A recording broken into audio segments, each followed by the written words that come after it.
लाइक करें हमारी वीडियो को, सब्सक्राइब करें और साथ में बेल आइकन को दबाना ना भूलें। जियल न जाई अब दिल के कैसे मनाई, जियल न जाई अब दिल के कैसे मनाई, आ तू ही बारू हमरा दिलवा में ए जान, हम तो के कैसे भुलाई। काल को के से नूरवा हो ससुराल में चल। अरे तू तो ऐसा दिल तू के गइलू कि आज भी बैठ के सियत तानी।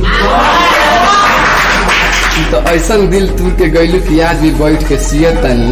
तू तो अपन वादा भुला गइलू, तू तो अपन वादा भुला गइलू, लेकिन हम आज भी तारा वादा के याद करके पियत तानी। झूठे पिलवलू मोहब्बत के आसमां केतनो रोई जमीन के पास ना हुई, कि आसमां केतनो रोई जमीन के पास ना हुई, केहू केतनो जताई मुहब्बत मगर विश्वास ना हुई।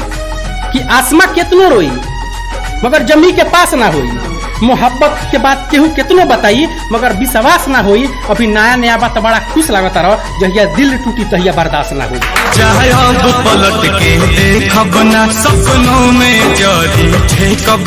प्यार के बदले दर्द मिलल बा, चाहत में दिल टूटल बा, कि प्यार के बदले दर्द मिलल बा, चाहत में दिल टूटल बा। अब बचल उमिरिया बीती कैसे जब साथ सनम से छूटल बा।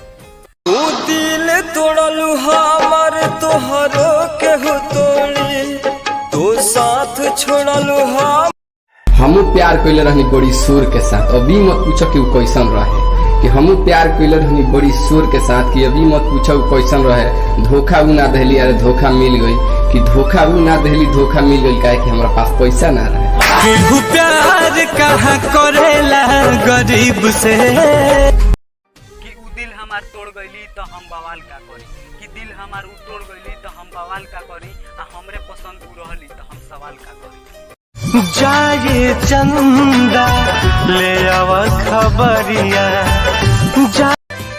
जियल ना जाई अब, कि जियल ना जाई अब दिल के कैसे मनाई, कि जियल ना जाई अब दिल के कैसे मनाई। आ दिलवा में बसेलू तू, अब तो होके कैसे भुलाई।